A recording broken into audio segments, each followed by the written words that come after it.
শুধু দর্শক, আজ আমরা কথা বলবো জিলহজ মাসের ফজিলত ও আমল নিয়ে।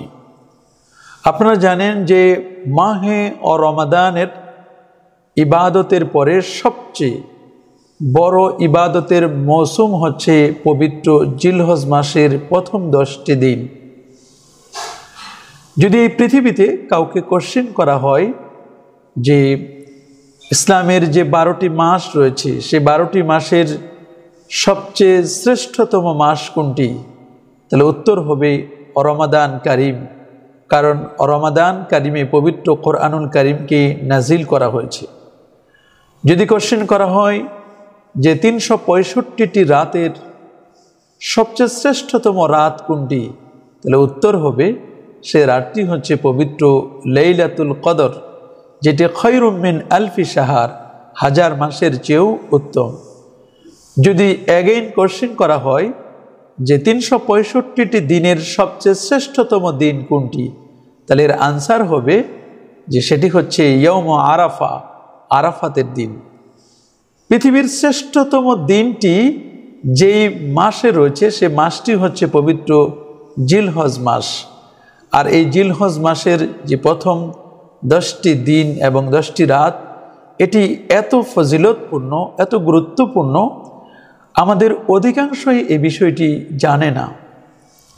রমাদান কারিম আসার আগে আমরা পূর্ণ প্রস্তুতি গ্রহণ করি যে রমাদান কারিম আসছে, ইবাদতের মৌসুম।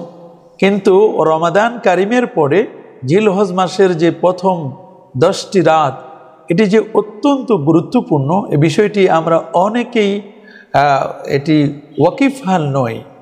শুধু দর্শক, আমরা বলবো যে আজামু আইয়ামের দুনিয়া আফদালু আইয়ামের দুনিয়া, দুনিয়ার মধ্যে সবচেয়ে শ্রেষ্ঠতম যে দিনগুলো, সেই দিনগুলো হচ্ছে জিলহজ মাসে।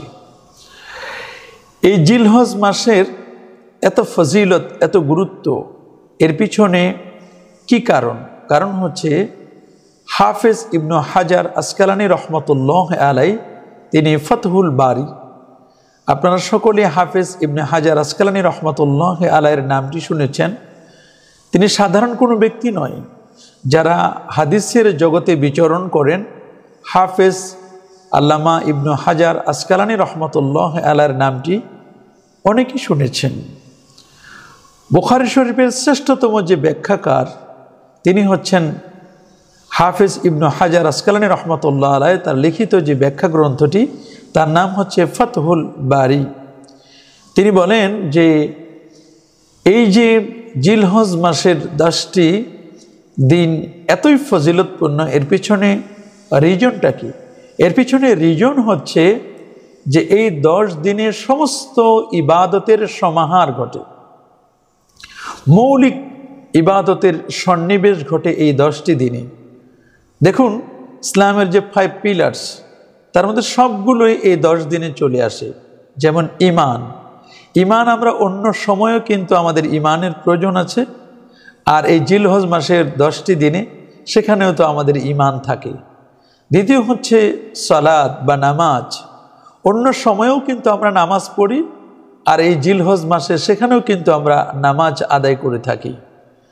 তারপরে তৃতীয় যেটি, সেটি হচ্ছে সিয়াম, রোজা। রোজা আমরা অন্য সময়ও রাখি, আর এই জিলহজ মাসের বিশেষ করে 9 দিন রোজা রাখার কথা হাদিসের মধ্যে এসছে। আরাফাতের দিনে যারা হাজি সাহেব নন, তারা অন্য যারা, তারা কিন্তু এই জিলহজ মাসের বিশেষ করে আরাফাতের দিনে তারা সিয়াম পালন করে রোজা রাখেন। তার মানে রোজার বিষয়টি কিন্তু এসেছে। আরেকটি হচ্ছে যে যাকাত বা সাদাকা, আমরা এই জিলহজ মাসে দান সাদাকা করে থাকি। বা কেউ যদি অন্য সময় যেমন যাকাত দেয়, জিলহজ মাসের প্রথম 10টি দিনে যদি কেউ যাকাত দেয়, তার যাকাতটিও কিন্তু আদায় হয়ে যাবে। আর সবচেয়ে বড় ইভেন্ট হচ্ছে যে ইসলামের যে একটি মৌলিক ফান্ডামেন্টাল যে একটি রোকন, সেটি হচ্ছে হজ।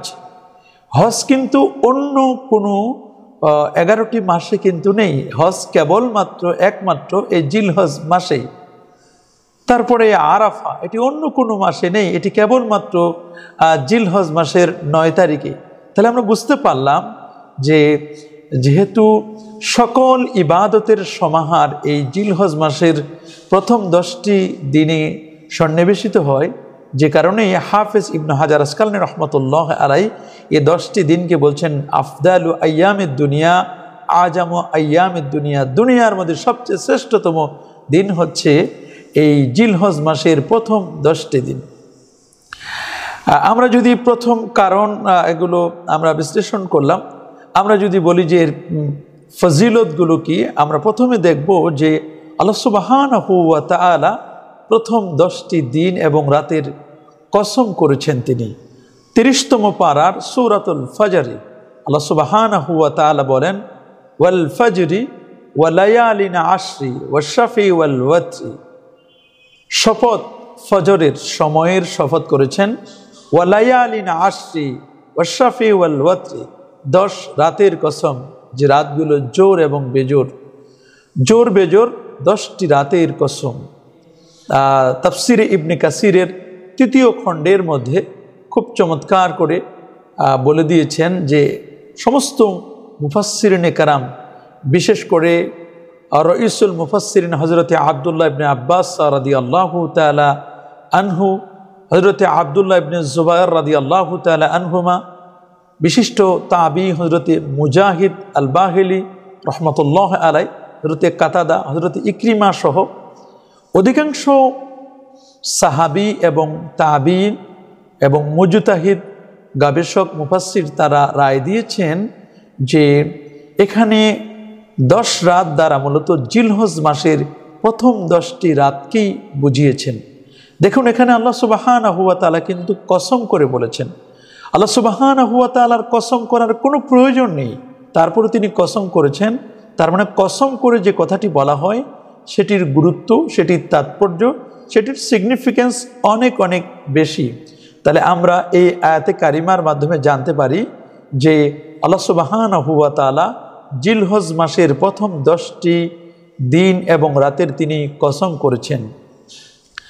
আমরা যদি দেখি আরেকটি আয়াত, সেটি হচ্ছে আল্লাহ সুবহানাহু ওয়া তাআলা সূরাতুল হজ্জের 28 নম্বর আয়াতে বলছেন যে ওয়ায়াযকুরু ইসমাল্লাহি ফি আইয়ামিন মা'লুমাত, ওয়ায়াযকুরু ইসমাল্লাহ, তারা আল্লাহর নামের জিকির করে, ফি আইয়ামিন মা'লুমাত, নির্দিষ্ট দিনসমূহে।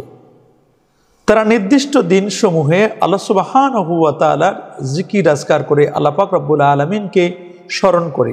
আল্লাহর ঘরের মেহমান হয়ে যারা বাইতুল্লাহ শরীফে যান, যারা মদিনা মুনাওয়ারায় নবী পাকের রওজা মুবারকের মেহমান হয়ে যান, তারা এই জিলহজের এই প্রথম যে 10টি দিন রয়েছে, এই প্রথম 10টি দিনে তারা আল্লাহ রাব্বুল আলামিনের জিকির করে।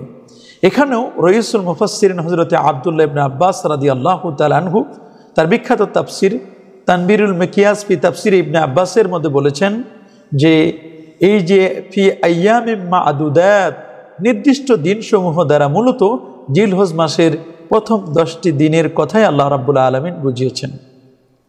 তৃতীয় এর সিগনিফিক্যান্স হচ্ছে যে এই জিলহজ মাসের 9ম তারিখে ইসলামকে আল্লাহ পাক রব্বুল আলামিন যে পরিপূর্ণ করেছেন, আমাদের উপর যে নিয়ামত রাজিগুলো পুরো করে দিয়েছেন, সেই ডিক্লারেশন, সেই ঘোষণাটি কিন্তু আল্লাহ রাব্বুল আলামিন জিলহজ মাসের 9ম তারিখে আরাফাতের দিনে তিনি বলেছেন। আল্লাহ রাব্বুল আলামিন বলছেন সূরাতুল মায়েদা আয়াত নম্বর 3, আল্লাহ বলছেন আল ইয়াউমা আকমালতু লাকুম দীনাকুম ওয়া আতমামতু আলাইকুম নি'মাতি ওয়া রাদিতু লাকুমুল ইসলাম দীনা। আজকের দিনে আকমালতু লাকুম দীনাকুম, আমি তোমাদের জন্য তোমাদের দিনকে পরিপূর্ণ করে দিলাম। ওয়া আতমামতু আলাইকুম নি'মাতি, আর আমার নিয়ামত রাজি তোমাদের উপর আমি পরিপূর্ণ করলাম।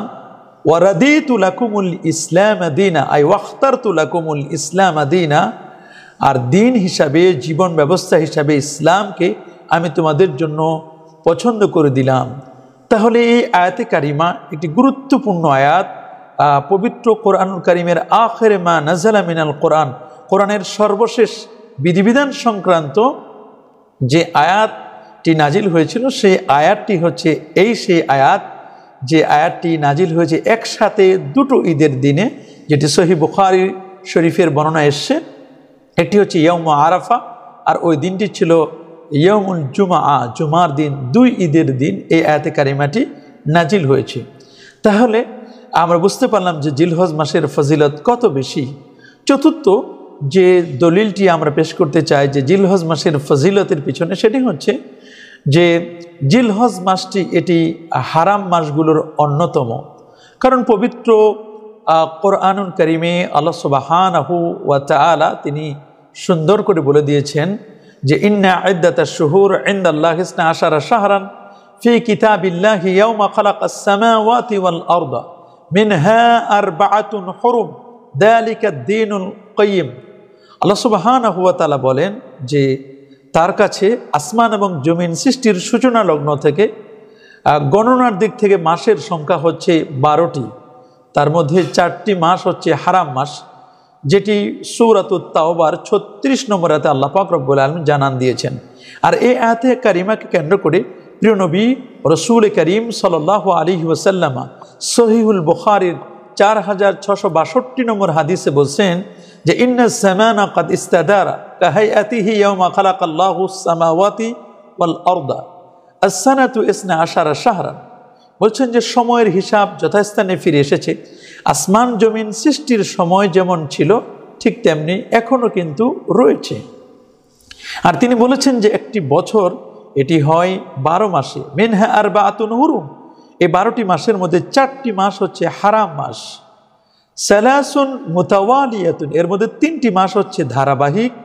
জুল কাদা, একটি হচ্ছে জিলকদ মাস, ও জুল হাজ্জা, আরেকটি হচ্ছে জিলহজ মাস, ওয়াল মুহাররম, আরেকটি হচ্ছে মুহররম মাস, ওয়া রাজাব মুদারা আল্লাযী বাইনা জুমাদা ওয়া শাবান, আরেকটি হচ্ছে রজব মাস যেটি জুমাদাল আখিরা এবং শাবানের মধ্যবর্তী মাস। কারণ বুঝতে পারলাম যে জিলহজ মাসটি এটি হারাম মাস। এই আয়াতে কারিমার তাফসিরে আল্লামা ইমাম আবু বকর আল জাসসাস রহমতুল্লাহ আলাইহি তিনি বলছেন যে ইন্না ইদ্দাতাশ শুহুর ইনদাল্লাহি 12 শাহরান। তিনি বলছেন যে আয়াতে কারিমার মধ্যে আল্লাহ পাক রব্বুল আলামিন যে 4টি মাসের কথা বলছেন হারাম মাস, এই হারাম মাসে যদি কেউ ইবাদত বন্দিগিতে আত্মনিয়োগ করে তাহলে বাকি 8টি মাসেও আল্লাহ সুবহানাহু ওয়া তাআলা তাদেরকে ইবাদত করার জন্য তৌফিক আতা করেন, তৌফিক দান করেন।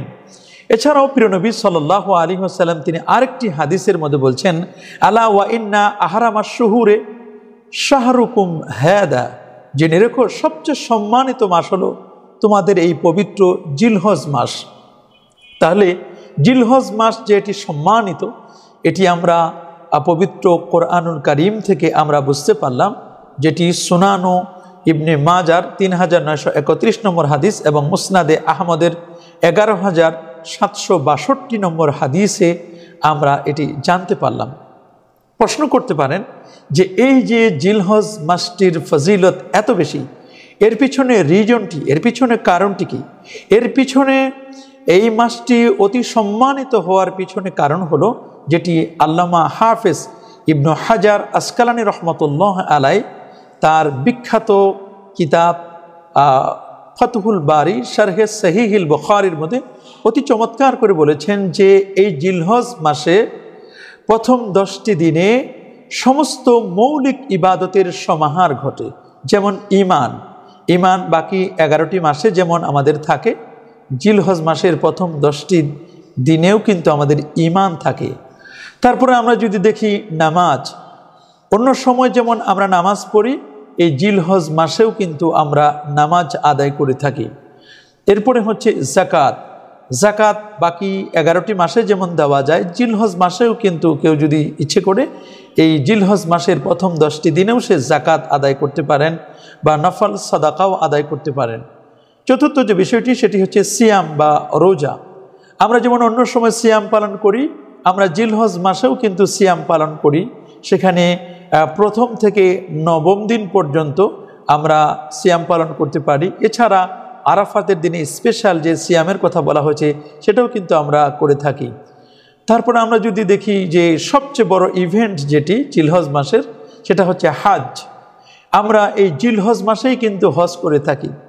তাহলে ইসলামের যে ফান্ডামেন্টাল মৌলিক যে বিষয়গুলো সেটি কিন্তু অন্য 11টি মাসে একসাথে সবগুলো আমল করা সম্ভব নয়, কিন্তু এই জিলহজ মাসের প্রথম 10টি দিনে মৌলিক ইবাদতের সমাহার ঘটে। এই কারণেই মূলত আল্লামা হাফেজ ইবনু হাজার আসকালানী রহমতুল্লাহ আলাই তিনি এই জিলহজ মাসের প্রথম 10টি দিন এবং রাতকে অতি গুরুত্বপূর্ণ বলেছেন। আমরা যদি এখন দেখি যে এই জিলহজ মাসের ফজিলত সম্পর্কে প্রিয় নবী রসুল করিম রাউফুর রাহিম সাল্লাল্লাহু আলাইহি ওয়াসাল্লাম কি বলেছেন, সহিহ বুখারী শরীফে স্পষ্ট করে যেটি লেখা আছে 969 নম্বর হাদিস, এটি রয়েছে সুনানু আবি দাউদের 2438 নম্বর হাদিসে, সুনানু তিরমিজি 757 নম্বর হাদিসে, সুনানু ইবনু মাজার 1727 নম্বর হাদিসে এবং মুসনাদু আহমদের 1968 নম্বর হাদিসে আল্লাহর হাবিব সাল্লাল্লাহু আলাইহি ওয়াসাল্লাম ইরশাদ করেন, মা মিন আইয়ামিন আল আমালুস সালিহু ফিহা আহাব্বু ইলাল্লাহি মিন হাদিহিল আইয়াম ইয়ানি আইয়াম আল আশর। ক্বালু ইয়া রাসূলুল্লাহ ওয়ালাল জিহাদু ফি সাবিলিল্লাহ? ক্বালা ওয়ালাল জিহাদু ফি সাবিলিল্লাহ ইল্লা রাজুলুন খারাজা মিন নাফসিহি ওয়া মালিহি ফালাম ইয়ারজি মিন যালিকা বিশাইইন। আল্লাহর হাবিব সাল্লাল্লাহু আলাইহি ওয়াসাল্লাম বলেন, আল্লাহর নিকট জিলহজ মাসের 10 দিনের নেক আমলের চেয়ে অধিক প্রিয় অন্য কোনো দিনের আমল পৃথিবীতে নেই। সাহাবায়ে কেরাম রিদওয়ানুল্লাহি তাআলা আলাইহিম আজমাইন আরজ করলেন, ইয়া রাসূলুল্লাহ, আল্লাহর রাস্তায় জিহাদও এর চেয়ে উত্তম নয় কি?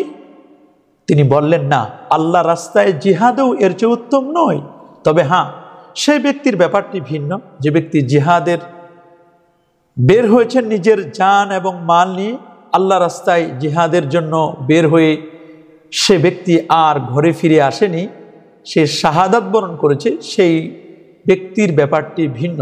তার আমরা বুঝতে পারলাম যে জিহাদের চেয়েও অতি গুরুত্বপূর্ণ আমল হচ্ছে এই জিলহজ মাসের প্রথম 10 দিনে ইবাদত বন্দেগীতে নিজেকে আত্মনিয়োগ করা। এই জিলহজ মাসের প্রথম 10টি দিন এবং রাত এত গুরুত্বপূর্ণ, এর একটি দিন যেন 1 বছরের রোজার মতো সওয়াব পাওয়া যায়, এর একটি রাতের আমল যেন লাইলাতুল কদরের আমলের নেই, যেটি হাদিস শরীফের মধ্যে খুব চমৎকার করে প্রিয় নবী রসুল করিম সাল্লাল্লাহু আলাইহি ওয়াসাল্লাম ইরশাদ করেছেন। আল্লাহর হাবিব বলেন, যেটি সুনানু তিরমিজির মধ্যে হাদিসটি এসছে, 758 নম্বর হাদিস, সুনানুল বাইহাকি আল কুবরা 3757 নম্বর হাদিসে আসছে, কানজুল উম্মাল ফি সুনানিল আকওয়াল ওয়াল আফআলের 12088 নম্বর হাদিসের মধ্যে এই হাদিসটি এসছে। হাদিসের বিখ্যাত রাবি হযরতে আবু হুরায়রা রাদিয়াল্লাহু তাআলা আনহু বর্ণনা করেন, আল্লাহর হাবিব সাল্লাল্লাহু আলাইহি ওয়াসাল্লাম ইরশাদ করেন, মা মিন আইয়ামিন আহাব্বু ইলাল্লাহি আন ইউতাআব্বাদা লাহু ফিহা মিন আশরি জিলহজ্জা ইয়াদিলু সিয়ামু কুল্লি ইয়াউমিন মিনহা বিসিয়ামি সানা ওয়া কিয়ামু কুল্লি লাইলাতিন মিনহা বিকিয়ামি লাইলাতিল কদরি। আল্লাহ নবী বলেন, জিলহজের প্রথম 10টি দিনের ইবাদত আল্লাহর নিকট অন্য দিনের ইবাদতের তুলনায় এত অধিক প্রিয় যে এর প্রত্যেক দিনের রোজা 1 বছরের রোজার মতো সওয়াব সে লাভ করবে, আর প্রত্যেক রাতের ইবাদত লাইলাতুল কদরের ইবাদতের মতো সে সওয়াব লাভ করতে পারবে। সুবহানাল্লাহি ওয়া বিহামদিহি। তারা বুঝতে পারলাম যে এই জিলহজ মাসের প্রথম 10টি দিন এবং রাত কতই না গুরুত্বপূর্ণ। হাদিস শরীফের মধ্যে আরও এসছে, যেটি সহিহ বুখারী 926 নম্বর হাদিস, হযরতে আব্দুল্লাহ ইবনে আব্বাস রাদিয়াল্লাহু তাআলা আনহুমা বর্ণনা করেন যে আল্লাহর হাবিব সাল্লাল্লাহু আলাইহি ওয়াসাল্লাম বলেন, মাল আমালু ফি আইয়ামে আফদালা মিনহা ফি হাদিহি, যে এই 10 দিনের আমল অপেক্ষা অন্য দিনের আমল কখনোই প্রিয় নয়। তার মানে এই 10 দিনের আমল অতি প্রিয়। তাহলে আমরা বুঝতে পারলাম যে হাদিস শরীফে এই 10 দিনের আমলকে কিভাবে গুরুত্বারোপ করা হয়েছে, কিভাবে গুরুত্ব দেওয়া হয়েছে। তাহলে আমরা যদি এই আমলগুলো আমরা বিশেষ করে আমরা যে ফজিলতের কথাগুলো আমরা জানলাম, যদি এই ফজিলতগুলো আমরা আমাদের জীবনে যদি আমরা অ্যাচিভ করতে পারি, এই ফজিলতগুলো যদি আমরা আমাদের জীবনে যদি আমরা লাভ করতে পারি, আল্লাহ সুবহানাহু ওয়া তাআলা আমাদের জীবনকে ধন্য করবেন, আমাদেরকে জান্নাতের মেহমান বানাবেন। আমরা সর্বক্ষেত্রে আমরা যেন কল্যাণ দেখতে পাবো, সর্বক্ষেত্রে আমরা মূলত স্বাচ্ছন্দ্যময় জীবনযাপন করতে পারবো। সকলে ভালো থাকুন, সুস্থ থাকুন। আজ এ পর্যন্তই। আসসালামু আলাইকুম ওয়া রাহমাতুল্লাহি ওয়া বারাকাতুহু।